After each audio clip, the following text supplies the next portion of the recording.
John Krasinski entered the studio with his usual energy, charming everyone from the security guard at the gate to the young production assistant who offered him a bottle of water. It was supposed to be a light-hearted night, promoting his upcoming film and maybe joking about his beard or his stint as Jack Ryan. He had done Kimmel's show before. Yeah, always good vibes, fast laughs. But something tonight felt a bit different. A script lay on the dressing room table with a few highlighted sections, jokes that threaded close to personal matters. John raised an eyebrow, unsure if it was worth raising a flag. Jimmy Kimmel was in great spirits, pacing around with his writers, throwing last-minute ideas around the room. The opening skit had gone viral the previous week, and they were feeling bold. Someone pitched a segment poking fun at John's past sitcom fame and rumors about tension with other cast members. Jimmy laughed, nodded, and gave the green light. "It's all love," he said. "He'll roll with it." The monologue was sharp, but harmless. But that guest segment layered with teasing about personal relationships and his recent directorial flop might land a little rougher than Jimmy expected. Backstage, John's publicist expressed concern. "They're leaning into stuff we said we'd skip," she warned. John ran a hand through his hair, trying to keep cool. "Let's see how it plays," he replied. He adjusted his jacket, sipped water, and focused on staying level-headed. The stage manager signaled his entrance was in 2 minutes. The music started, the curtain pulled back, applause erupted. John smiled and walked out, waving to the crowd, hugging Jimmy with a casual grip. On the surface, everything looked fine. But just under it, a spark waited to ignite. The first few questions were friendly, filled with inside jokes and callbacks to The Office. The crowd roared when John did an impression of Dwight Schrute. Jimmy smiled, riding the momentum. But then came the shift. Jimmy leaned in, cocked his eyebrow, and said, "So Broken Bar, heard your last movie didn't exactly blow the doors off the box office." Ouch. The audience chuckled awkwardly. John's smile stiffened. "We still made something meaningful," he replied. Jimmy grinned.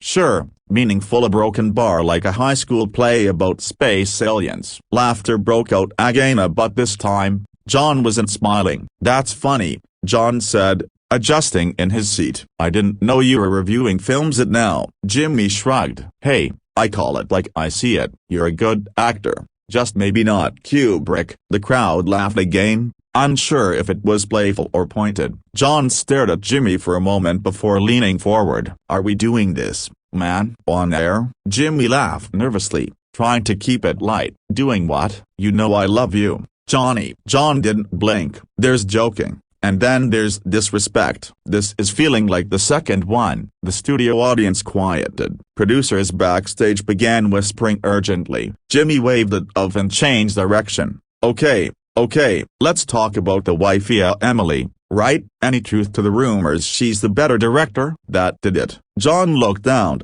exhaled, then stared straight at Jimmy. "You bring my wife into this now?" Jimmy tried to play innocent. "It's just a joke, man," John replied coolly. "Then maybe you need new writers, because that line wasn't clever, it was cheap." The tension turned visible, almost touchable. No one was laughing now. Jimmy attempted to recover. All right, let's reset. You're here to promote your film. Tell us about the plot." But John was done playing along. "You've made it pretty clear you're not interested in the film. You're more interested in being clever at someone else's expense." His voice was calm, not angry, but there was a firmness that landed hard. Jimmy blinked and muttered, "Come on, man, it's a comedy show." John said, "So make it funny, don't make it batty." The audience clapped softly, a strange mix of support and discomfort rippling through the room. Backstage, chaos. The showrunner mouthed, "Go to break," to the director. But before the cue was given,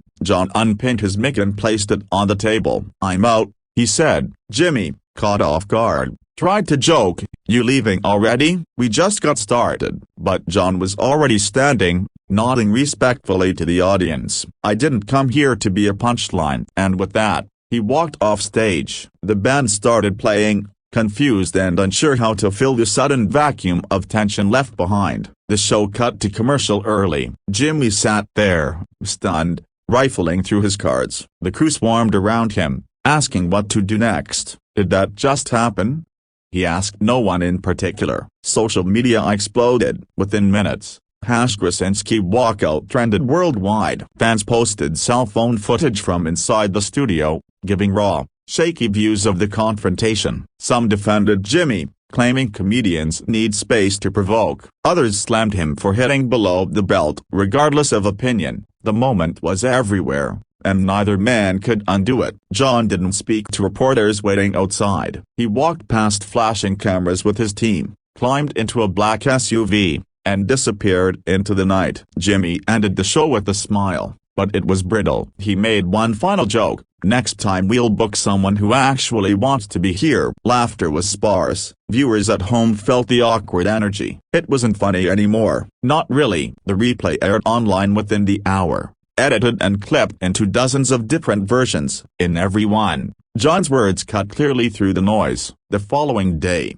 headlines spun out in every direction. Krasinski snaps. Kimmel crosses the line. Hollywood's new feud. Opinions poured in from fans, celebrities, media critics. Some said John overreacted. Others said he finally called out the cruelty behind modern humor. Memes flooded Twitter. Clips went viral on TikTok. Comment sections argued fiercely. Jimmy's camp issued a soft apology. "We love and respect John and regret if anything came off the wrong way." John stayed quiet. For 3 days, not a word, not a tweet, just silence. Then came a tweet from John. Just 4 words. "Comedy doesn't need cruelty." It gained millions of likes. Retweets from fellow actors poured in, echoing the sentiment. Some even shared stories of their own awkward moments on talk shows. A quiet movement began, one that questioned whether humor at someone's expense was really worth it anymore. Jimmy, watching the response, sat down with his team and discussed how to address it further. Eventually,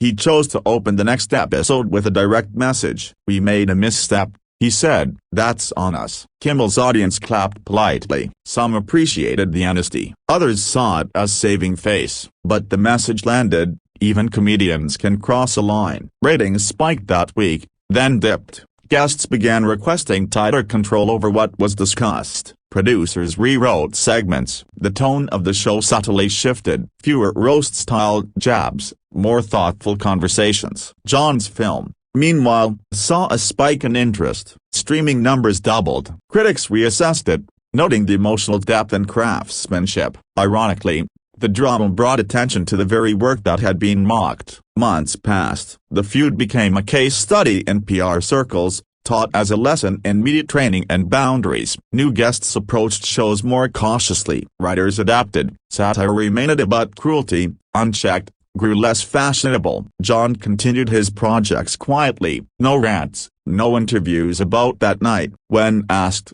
he'd just smile and say, "It was what it was." Jimmy returned to form, still sharp, but just a little more self-aware. The moment had left a mark on both of them, whether they admitted it or not. Eventually, at an awards show after party, the two met again. No cameras, no audience, just a brief handshake near the dessert table. They exchanged a few words, something vague and polite, then moved on. The photo leaked. Of course, see two men in suits, smiling thinly. The internet erupted again, but both remained silent. Sometimes the loudest statements are made with silence. In an industry fueled by laughter, they had reminded everyone that real people live behind the punchlines, and that sometimes walking off stage takes more courage than staying in the spotlight.